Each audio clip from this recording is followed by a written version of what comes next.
I am not a good housekeeper.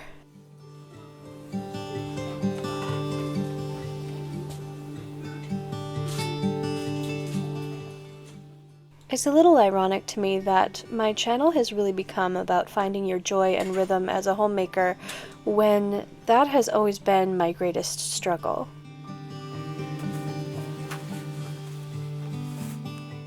But in a very profound way, I think that's my purpose here.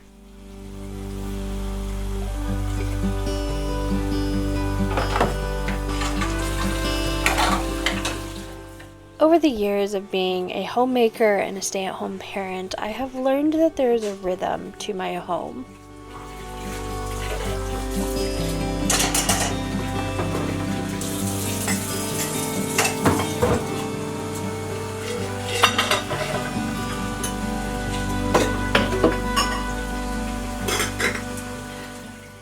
It wasn't really until I learned that I am neurodivergent and started to research how to circumnavigate all of the roadblocks in my brain that I really found a rhythm that worked.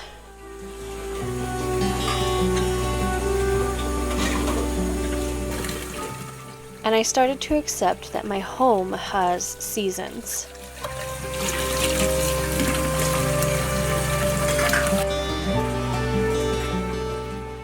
As we go into the new year, I thought it might be a good time to reintroduce myself and to share the rhythms I have learned about my home in hopes that maybe they will help you as well. So as always, grab a cup of coffee or tea and let's chat all things homemaking and being neurodivergent and the shame that can often be associated with mess in your home, especially if you are a parent of small children or have chronic illness or are neurodivergent and just don't have the energy to deal with all of it.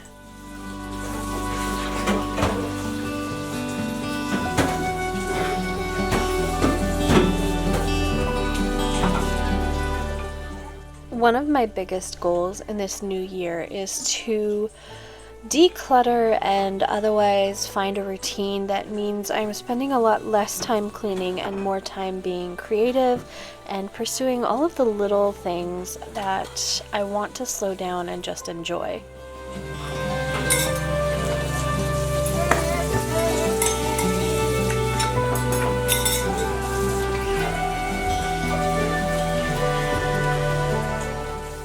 So on the day before the new year, I decided to try to clean as much as I could and realized that in general my house is taking less and less time to clean, and a lot of it is practice.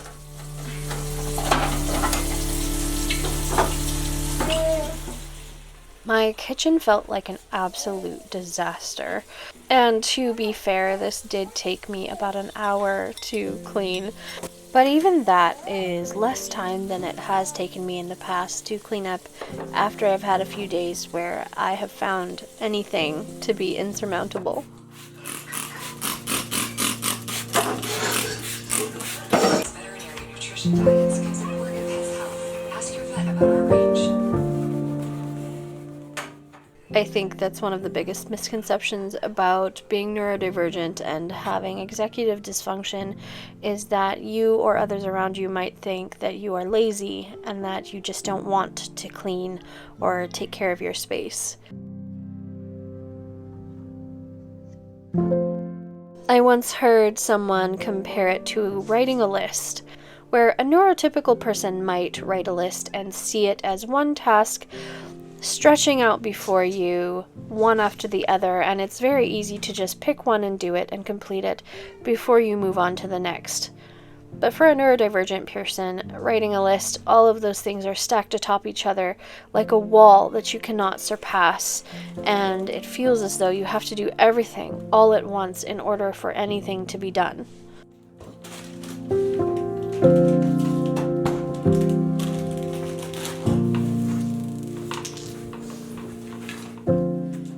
I have learned to circumnavigate that, to set a timer.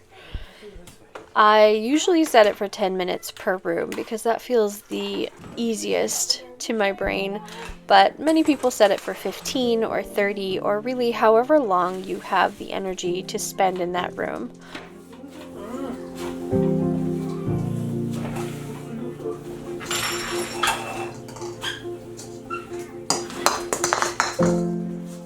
The biggest rule is that when the timer goes off, you no longer have to continue.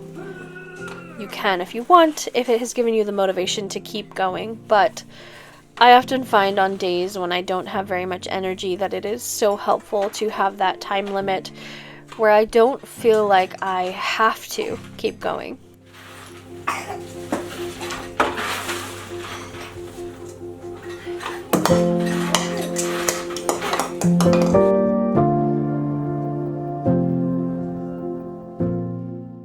And it has also shown me and my little brain that does not understand time, and where I can often feel like it's just going to take forever to get anything done, that it often takes less time than I think.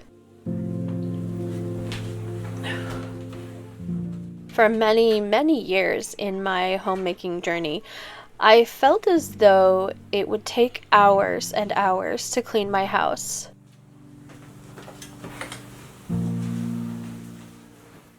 Because I would often get overwhelmed by everything that needed to be done, and I would see that wall of tasks just stacking up before me, and then I wouldn't do anything. And when I finally had the motivation to clean, I did have hours worth of work to be done.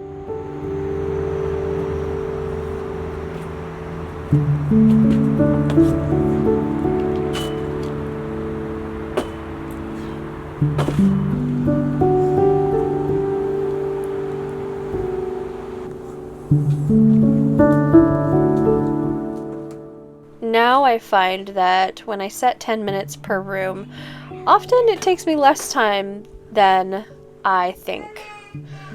I'm getting my living room and dining room clean in 10 minutes or less, and sometimes my kitchen, not always my kitchen, but I will set a 10-minute timer and I'm done when the timer goes off, free to move on to a new room or to take a break or whatever I need.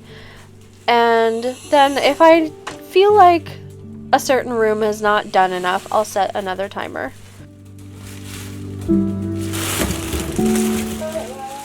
It has been so helpful to my routine to learn the 10-minute timer rule, because then I'm not feeling guilty about my space. Even if it's not fully done, at least I've done 10 minutes of work, and that's 10 less minutes that I have to spend on the room next time.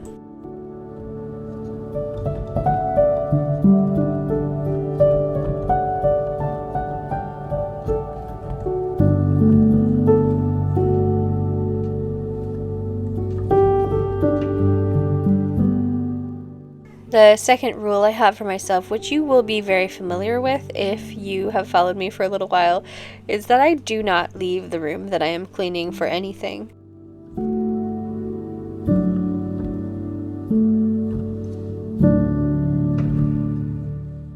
If there are items that are displaced and need to go to a different room, I will either put them in a basket or toss them to the next room to be put away.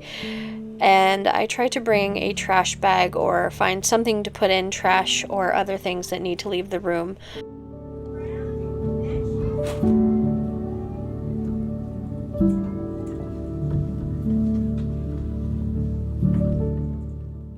It's especially helpful for my energy and focus to stick to the room that I'm cleaning and to just put everything else in the doorway or toss it out.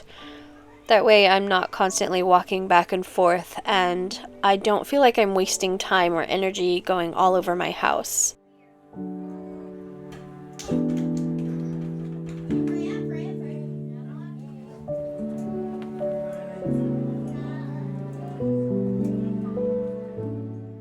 I used to liken my cleaning to if you give a mouse a cookie, where I was wandering around my home, going from task to task, getting distracted by all of the things that needed to be done, and at the end of the day, it just felt like I hadn't done anything, even though I had been going around in circles all day.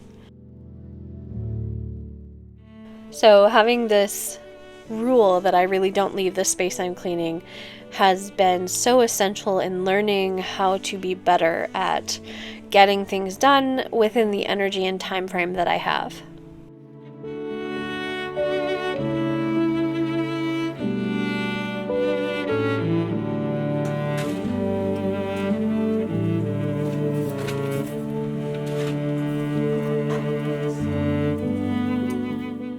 In my YouTube studio, I can see a lot of what people commonly search for who also watch my channel. And one of the searches that stuck out to me was how to be a good homemaker.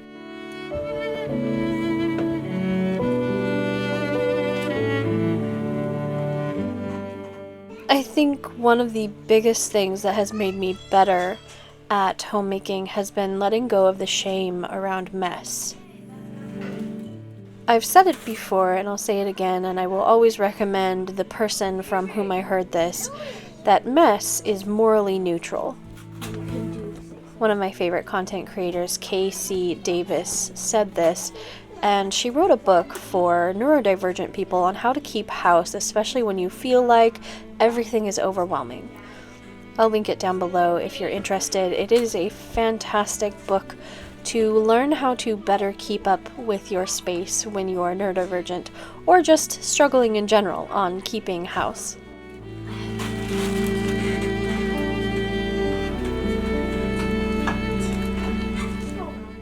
But finding her 3 or 4 years ago was really the catalyst to learning to let go of the shame I had around cleaning.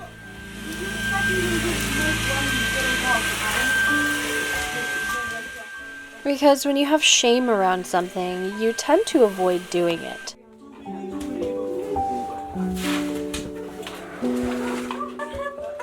When you feel ashamed about a room, you want to avoid it and not look in there, not acknowledge the shame. You like to hide things away when you're ashamed of them.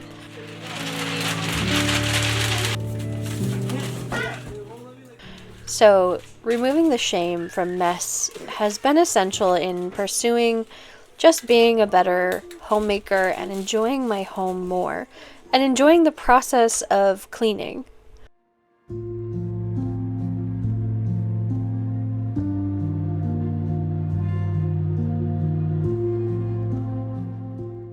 I have really learned that in order to be a good homemaker, I have to accommodate myself where I'm at and be gentle with myself and my abilities.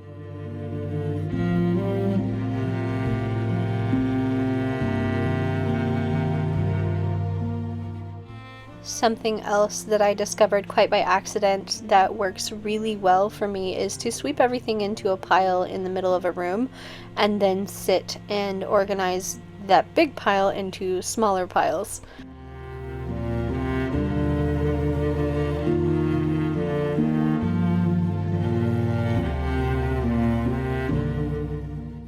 I think this really works because it then seems like the majority of the floor is clean and all I have to deal with is that one pile. And then breaking it down into smaller piles, which can then be easily picked up and put in their respective places, just works.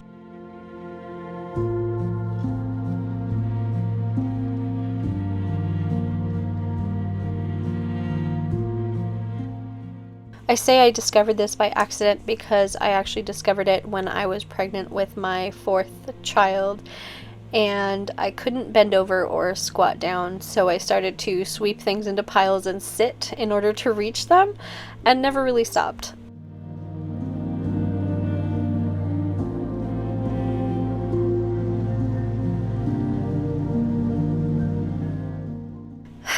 And only because I've been seeing this comment altogether too much in my comments lately, I am not pregnant. I do not plan to be pregnant ever again. I do not want any more kids. And I just want to remind you right here that it is a question you really should not be asking ever if you don't know someone, or even if you do know someone, if they have not announced a pregnancy, that's not something you should ask.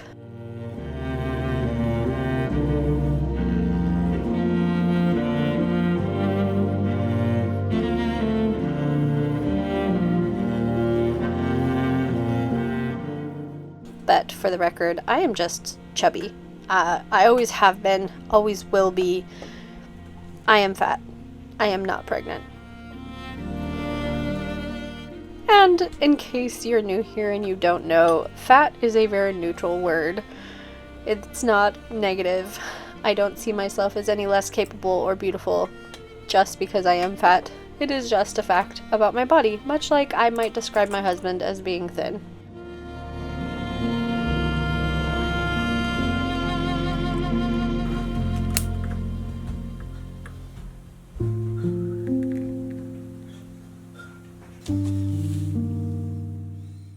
Anyway, those are the things that I have learned over the last few years in making homemaking much easier and shame-free and just more enjoyable.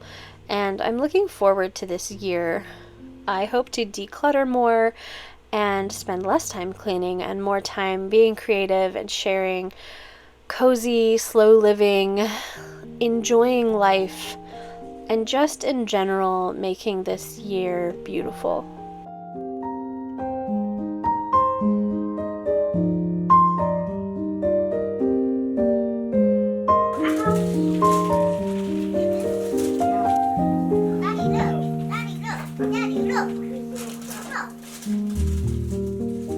Over the next few months, it is my goal to really heavily declutter my home, so I will very likely be sharing those processes with all of you, as well as, I hope, my book when it is finished.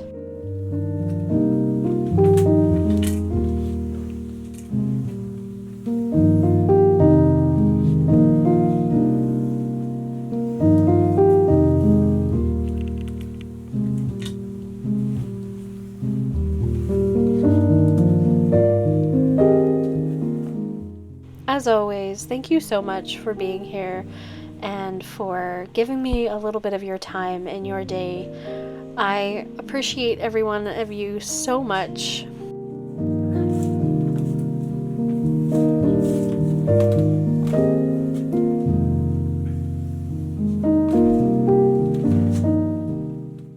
I hope that wherever you are feeling safe and loved, and I will see you in my next video. Bye!